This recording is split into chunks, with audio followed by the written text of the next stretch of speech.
కాదండి. రోమ్ లాంటి నగరం మరి వీటి వీటి చుట్టూతే కట్టారు గదా! అది పెద్దగా అది డెవలప్ కాలేదా? మరి ఎందుకు మీరు అహా! వీటిని వాళ్ళు వ్యతిరేకిస్తున్నారని అవి అన్నారు? Colonial countries. రైట్. ప్రపంచాన్నంతా దోచుకొని కట్టిన దేశాలవి.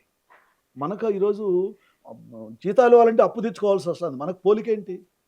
ఇప్పుడు హ్మ్. హైదరాబాద్ గూడా కట్టినాడు గదా! హ్మ్. తెలంగాణ ప్రజల్ని, హైదరాబాద్ రాష్ట్ర ప్రజలు ఎంత దోచుకున్నాడు నిజాం ఇది కట్టడానికి. ఆ రోజుల్లోనే హైదరాబాద్ రాష్ట్రం అత్యంత వెనుకబడిన రాష్ట్రాల్లో ఒకటి. అనేక సూచికలు తీసుకున్నాం. ఓకే. భారతదేశంలోనే.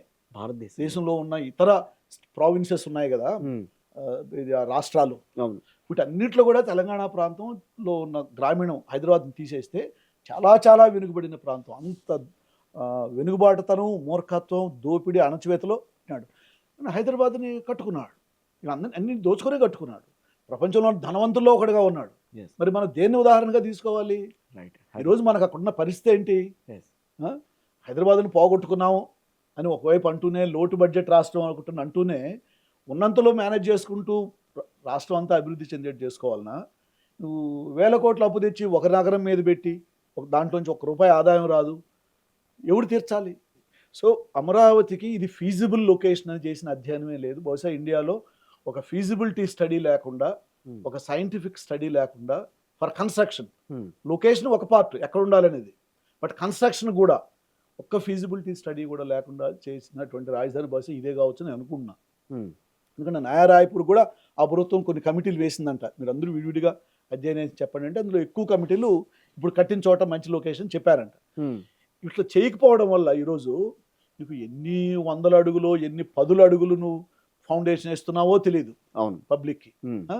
ఎన్ని వేల కోట్లు ఖర్చు పెడితే ఒక భవనం పూర్తవుతుందో తెలీదు. యెస్. ఆ! అవును. ఒక రోడ్డేయాలంటే బయట అదే మంగళగిరి దగ్గర రోడ్డేయడానికి, అమరావతిలో రోడ్డేయడానికి ఎన్నింతలు ఎక్కువ ఖర్చవుతా ఉందో తెలీదు. బయటకొచ్చి మాట్లాడేవాళ్ళు లేరు. హ్మ్. సో, ఇట్లా ఎన్ని వేల కోట్లు ఖర్చు పెట్టుకుంటూ పోయి ఎవరి మీద భారం మోపుతారు మీరు? యెస్.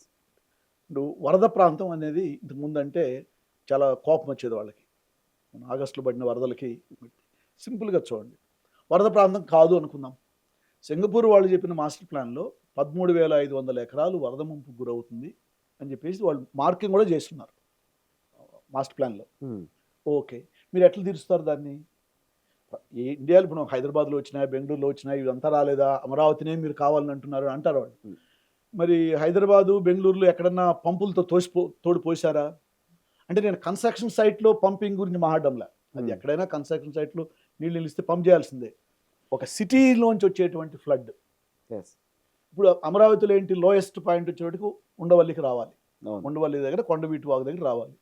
గతంలో ప్రకృతి పరంగా దశాబ్దాలుగా, శతాబ్దాలుగా కొండవీటి వాగు ప్రకాశం బ్యారేజ్ దగ్గరికి వెళ్ళిపోయేది. అవును. కలిసిపోయేది. కలిసిపోయింది. అవును. బ్యారేజ్ వచ్చిన తర్వాత బ్యారేజ్‌లో ఒక 3 అడుగులు నీళ్లు ఎక్కువ వాళ్ళు పెరిగితే గనక ఎక్కువ వాళ్ళు నింపుతున్నారంట. నింపుతాయి. 3 అడుగులు ఎక్కువలోనే ఆపుతున్నారంట. అవును. ఉన్నప్పుడు ఏంటంటే కొండవీటి వాగు నుంచి న్యాచురల్ ఫ్లో వెళ్ళదు. ఓకే. ఆహా! అందులోకి వెళ్ళిపోవు. వెళ్ళిపోవు నీళ్ళు. వెనక్కి కొడతాయి. వెనక్కి కొడతాయి. కొడతాయి. కాబట్టి ఎప్పుడు ఆ లాక్స్ క్లోజ్ చేసి ఉంటున్నారు. ఓకే. సరే అమరావతి రాకముందు ఎట్లుండేది పరిస్థితి అంటే పొలాల్లో 2, 3 రోజులు ఆగేటివి. కొండవీటి వాగులో 4 రోజులు ఆగేటివి. అలవాటు పడిపోయినారు. ఇంకా ఎక్కువైతే వాటికి అలవాటు పడినారు. దానికి అది ఆ బకింగ్‌హామ్ కెనాల్ లేకపోయేటివో, అవును. గుంటూరు కెనాల్ లేకుండా పోయేటివి ఇది జరిగేది. హ్మ్. ఇప్పుడేమైంది మీరు ఒక సిటీలో ఫ్లడ్ తీవ్రత ఎప్పుడు పెరుగుతుందంటే కాంక్రీటైజ్ అయ్యే కొద్దీ సిటీ బిల్డింగ్స్, రోడ్స్ దీంతో భూమిలోకి ఇంకే స్పేస్ తగ్గిపోతుంది. ఈ వాటర్ ఫ్లో పెరుగుతుంది. యెస్. కాంక్రిటైజేషన్ పెరిగే కొద్దీ. సో, కాబట్టి వచ్చే రోజుల్లో కొండవీటి వాగులోకి వచ్చే నీళ్ల పరిమాణం ఎక్కువవుతుంది. క్వాంటిటీ పెరిగిపోతుంది. హ్మ్. అందుకని ఏం చేశారు వాళ్ళకి తెలిసింది.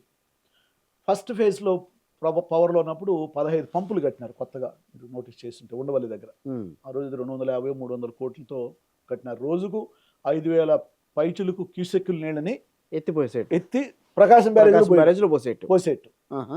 అట్లా ఫ్లడ్ వాటర్ అంటే నేను ఎందుకు ఫ్లడ్ వాటరు ఒక నగరంలో ఎత్తిపోసే నగరం ఏదన్నా ఉందా అంటే అదే. నేను దీన్ని ఉద్దేశించి అనింది. అవును అన్నారప్పుడు. కన్‌స్ట్రక్షన్ సైట్‌లో ఎవరైనా తోడేయాల్సిందే. అవును. అది టెంపరరీ. బట్ ఫ్లడ్ వాటర్ కొండవీటి వాగులో ఉండవల్లి దగ్గరికి వచ్చిన వరద నీరు ఎట్లా బయటికి పోవాలి అంటే ఎత్తిపోయారు.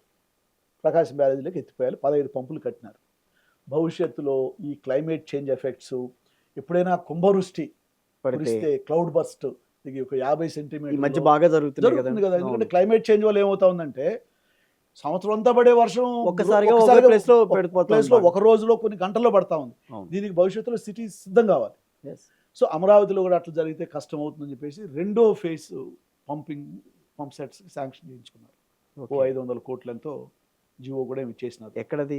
అదే ఉండవల్లిలోనే, ఉండవల్లి. కొంచెం పక్కన. మూడోది కూడా ఉంది అని నేను ఎప్పుడు గతంలో చదివినా, అది బహుశా నెమ్మదిగా బయటకు వస్తుందేమో. అంటే మీరు ఒక వరద నీళ్లు పోవడానికే మీరు ఎంత ఖర్చు పెడుతున్నారు చూడండి.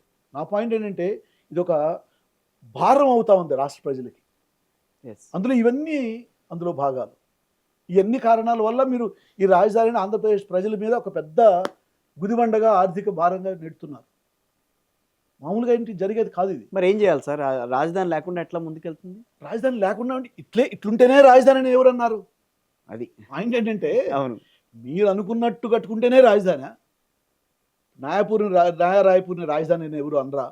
ఇప్పుడు ప్రపంచంలో మళ్ళీ ఓన్ పెద్ద గ్లోబలైజేషన్ గురించి మాట్లాడుతుంటాం కదా. న్యూయార్క్ సిటీ ఉంది, న్యూయార్క్ రాష్ట్రము ఉంది. న్యూయార్క్ రాష్ట్రానికి న్యూయార్క్ సిటీ రాజధాని కాదు. ఆల్బెనీ అని ఒకటి పైన ఒక చిన్న ఉంటుంది. సో రాజధానితో ఏం అవసరం ఉంది ప్రజలకి? నీ పాలన సరిగా జరిగితే. అవును. ఒకప్పుడు ఉండుండేది ఓకే, లేనప్పుడు ఇంకొక పద్ధతిలో మనం వెళ్ళిపోవాలి. ఇప్పుడు కాలిఫోర్నియా పెద్ద స్టేటు యుఎస్లో, భౌగోళికంగా కూడా చాలా పెద్ద స్టేట్. దాని ఆర్థిక కెపాసిటీ ఎంత అంటే భారతదేశం కంటే ఎక్కువ. అబ్బా, California state only state economy GDP అనేది మనం ఏదంటామో అది భారతదేశం జీడిపి కంటే ఎక్కువ. దాన్ని బట్టి చూడండి. దాంట్లో మనకు గ్లోబల్గా తెలిసిన రెండు పెద్ద ప్రపంచ స్థాయి నగరాలు అంటే శాన్ ఫ్రాన్సిస్కో, లాస్ ఏంజల్స్. అందులో శాన్ ఫ్రాన్సిస్కో పెద్ద నగరం కూడా కాదు, బట్ గ్లోబలీ నోన్ సిటీ. ఇవి రెండు కూడా రాష్ట్రానికి రాజధాని కాదు. అంత పెద్ద రాష్ట్రం, ఆర్థికంగా ఇన్ఫ్లుయెన్స్, దాని పలుకుబడి. సాక్రమెంటో అని శాన్ ఫ్రాన్సిస్కో నుంచి 4-5 గంటల లోపలికి వెళ్తే ఒక చిన్న టౌన్. కాలిఫోర్నియా స్టేట్ రాజధాని. అంటే మనకు ఎగ్జాంపుల్స్ ఉన్నాయి. పెద్ద నగరాలు రాజధానులుగా ఉన్నటివి ఉన్నాయి. ఒకప్పుడు ఉమ్మడి ఆంధ్రప్రదేశ్ హైదరాబాద్ ఉండేది. ఇదో విభజిత ఆంధ్రప్రదేశ్కి అంతే పెద్ద రాజధాని కావాల్సిన అవసరం లేదు. ప్లస్ టెక్నాలజీ వచ్చింది. సో కాబట్టి అంటే ల్యాండ్ మీద పెట్టి పెద్ద రాజధానిని బిల్డప్ చేయడం అన్నమాట. Media narrative. మనకు పెద్ద రాజధాని కావాలి, హైదరాబాద్ను తలదన్నే రాజధాని నేను నిర్మిస్తా, ప్రపంచ స్థాయి రాజధాని నేను నిర్మిస్తా అనే నెరేటివ్స్ అంతా ఎట్లా జనాల్ని బ్రెయిన్ వాష్ చేయడానికి ఉపయోగపడుతుందంటే ఆ పేరుతో పెద్ద ఎత్తున భూములు గుంజుకోవడానికి అవకాశం దొరుకుతుంది. దాని యొక్క పర్యవసానం ఈరోజు ఆంధ్రప్రదేశ్ ప్రజలు ఈ విధమైన ఆర్థిక భారంతో పడాల్సి వస్తూ ఉంది. ఇది వరద నివారణ సంబంధించి ఇంకొక పాయింట్ చూడండి. మామూలుగా మనకు సిటీస్లో కుంభవృష్టి వర్షాలతో పాటు వరదలు ఎందుకు వస్తున్నాయంటే చెరువులు కబ్జా అయిపోవడము, ఈ ఒక చెరువు నుంచి ఇంకొక చెరువు వెళ్ళే దారులు కబ్జా అయిపోవడము, ఇరుకైపోవడం, ఇన్ని కారణాల వల్ల మనకు గొలుసు కట్టు చెరువులు అనేవి లేకుండా పోవటం వల్ల కొంచెం ఇబ్బందులు వస్తున్నాయి. ఇవన్నీ బాగుంటే వరద వచ్చినా కొన్ని గంటల్లో పోయేది. మెయిన్ అది. అసలే రాకుండా ఉండవు. బట్ అమరావతిలో ఏం జరుగుతూ ఉంది? చెరువులు లేవు పెద్దగా. ఒకవైపు ఏమో ఇక్కడ పంపులు, ఇంకా పెద్ద ఎత్తున వర్షాలు వస్తే ఈ పంప్స్ కూడా చాలవేమో అని 6 చెరువులు కొత్తగా కడుతున్నారు. అదేంటి? మరి ఎక్కడైనా కట్టినారండి? కొత్త సిటీలు రాయపూర్ కట్టిందా, చండీగఢ్ కట్టిందా? 6 చెరువులు కట్టడం అనేది కొంచెం కొత్తగా 6 రిజర్వాయర్స్ శాంక్షన్ చేసుకున్నారు. ఒక చోట పెనుమాక దగ్గర కడుతున్నారు. కొత్త చెరువుగా మట్టి తవ్వి కట్టేసి ఈ వరద నీళ్ళు మధ్య మధ్యలో ఆగడానికి. ఓహో, ఇదంతా ఖర్చు కాదండి రాష్ట్ర ప్రజల మీద? మరి వరద ప్రాంతం అంటే మీకు అంత కోపం వచ్చిందే? వరద ముంపు, అసలు వరద ముంపుకే గురి కాకపోయినటువంటి ఇవన్నీ ఎందుకు చేస్తున్నారు మీరు? ఈ ఖర్చు ఎవడు భరించాలి? ఆంధ్రప్రదేశ్ ప్రజలు మీద మీకు అధికారం ఉంది కాబట్టి బడ్జెట్లోంచి ఖర్చు పెట్టేసి 1000 కోట్ల లోన్లు తెచ్చి ఇవన్నీ కట్టి ఏదో అని మీకు అద్భుతం చూపించుకుంటే ఎవరికి కావాలి? ఏం ఒరిగింది ప్రజలకు దీనివల్ల?